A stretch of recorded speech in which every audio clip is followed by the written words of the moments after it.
তুফানগঞ্জে তুলকালাম। দুর্গাপুরে ডাক্তারি পড়ুয়াকে গণধর্ষণের অভিযোগ আর এর প্রতিবাদে বিজেপির থানা ঘেরাও কর্মসূচি। বিজেপির এই প্রতিবাদ কর্মসূচি ঘিরে তুমুল উত্তেজনা। দেখুন সেই সময়ের ছবি।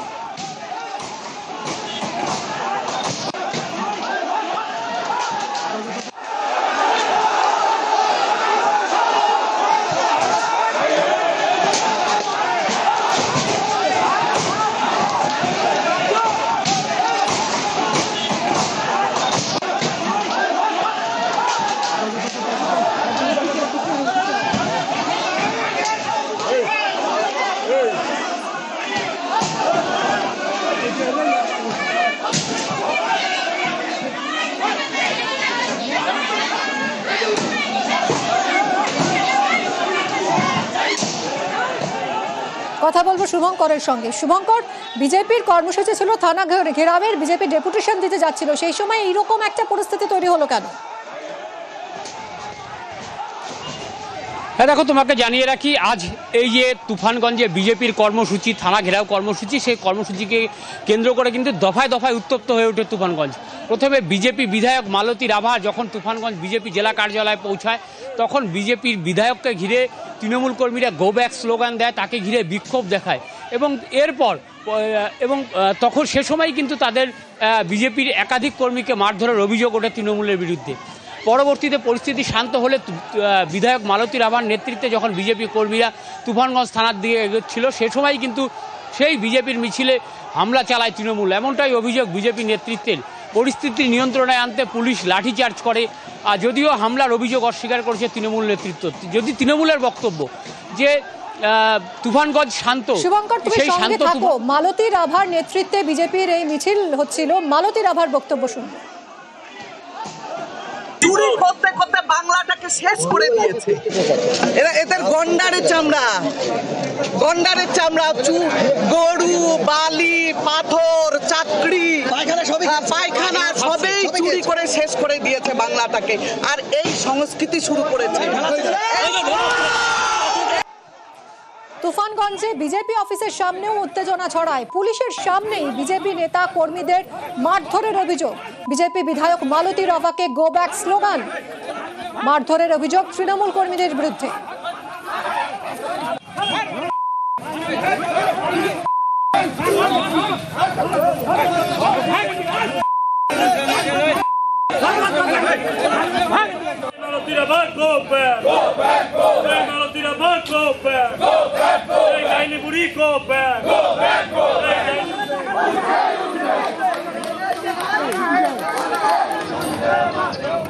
বিজেপি বিধায়ক মালতী রাভাকে গো ব্যাক স্লোগান। মারধরের অভিযোগ তৃণমূল কর্মীদের বিরুদ্ধে। মারধরের অভিযোগ অস্বীকার তৃণমূলে। কথা বলবো শুভঙ্করের সঙ্গে। শুভঙ্কর, এই ঘটনায় পুলিশের কি ভূমিকা? কেউ আটক হয়েছে? এখনই বা কি পরিস্থিতি? দেখো, তোমাকে জানিয়ে রাখি, এই যে এদিন দফায় দফায় তুফানগঞ্জে যে উত্তেজনার ঘটনা ঘটে, পুলিশি লাঠিচার্জ হয়, বিজেপি কর্মীদের মারধরের অভিযোগ ওঠে তৃণমূলের বিরুদ্ধে। সেই ঘটনায় কিন্তু দুজন বিজেপি কর্মী গুরুতর জখম হয়ে তুফানগঞ্জ মহকুমা হাসপাতালে চিকিৎসাধীন। তবে পাশাপাশি পুলিশি আশ্বাসে বিজেপি যাদের যে বিক্ষোভ কর্মসূচি, সেই কর্মসূচি তুলে নিয়েছে। তবে এখনো পর্যন্ত কিন্তু এই ঘটনায় কেউ গ্রেপ্তার হয়নি। ধন্যবাদ শুভঙ্কর।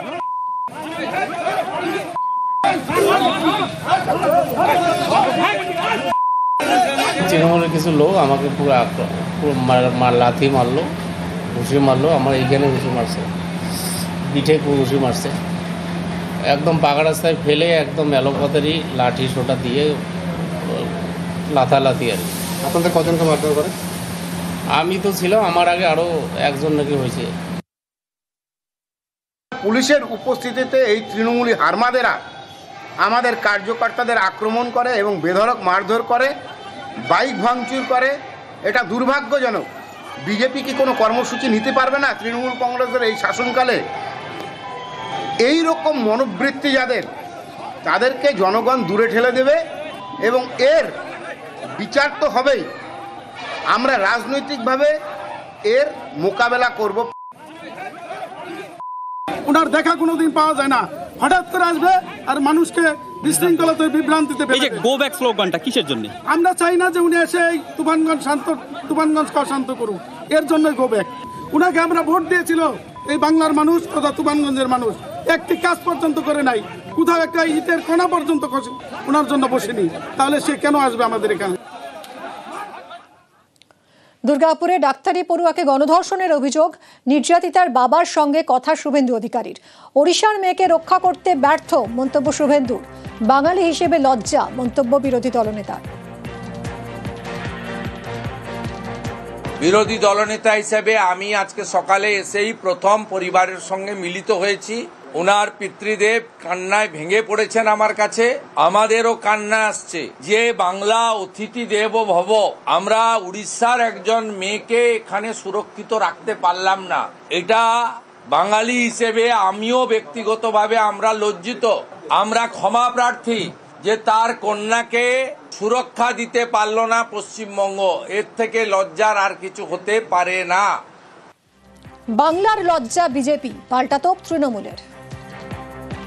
পুরীতে যখন পর্যটক গণধর্ষিতা হয়েছে, তার জন্য বিজেপি যারা করে তারা সবাই আগে দুঃখ প্রকাশ করুক। এইগুলো নিয়ে সস্তা রাজনীতি হয় না, এটা সারা ভারতবর্ষের সমস্যা, পৃথিবীর সমস্যা, সমাজের সমস্যা। কিছু লোক বিকৃত কাম, বিকৃত মনস্ক, অসম্ভব কুকীর্তিগুলো এরা করে। দয়া করে এর সঙ্গে দল আর ধর্ম এগুলো মেলাতে যাবেন না।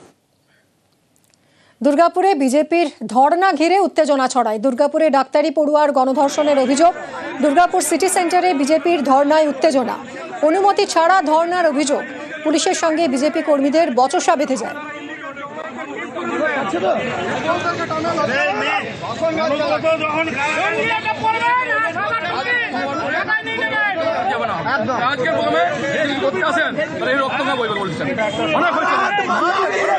দুর্গাপুরে ধর্ণা মঞ্চে শুভেন্দু অধিকারী। পুলিশকে চ্যালেঞ্জ বিরোধী দলনেতার।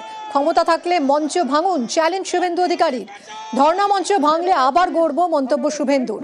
গণধর্ষণের অভিযোগে বিজেপির ধর্ণা, সেখানেই বিরোধী দলনেতা শুভেন্দু অধিকারী। যেভাবে পুলিশ আমাদের মাইক খুলে নিয়ে গেছে, আসুন তুলুন চেয়ার, আসুন। আপনারও স্ত্রী আছে, বোন আছে, মেয়ে আছে।